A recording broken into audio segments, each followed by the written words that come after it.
Hello, ngayon guys, magluluto tayo ng tomato with lemon.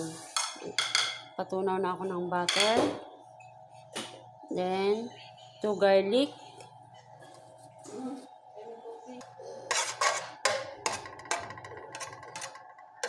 Then, yung tomato.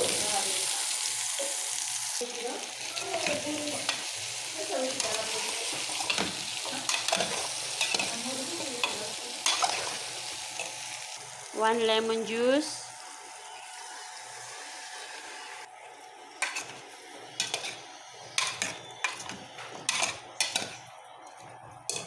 Then, all Arabic spices.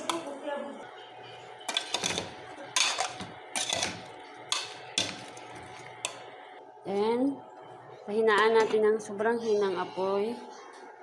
Yun lang. Buksan natin. Kung medyo malambot na, lagyan natin siya ng kisbara. Konting kisbara.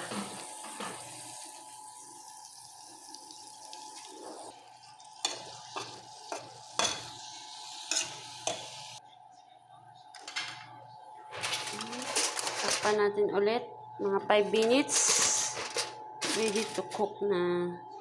Ready to eat ng ating potato. Ito na ang ating potato.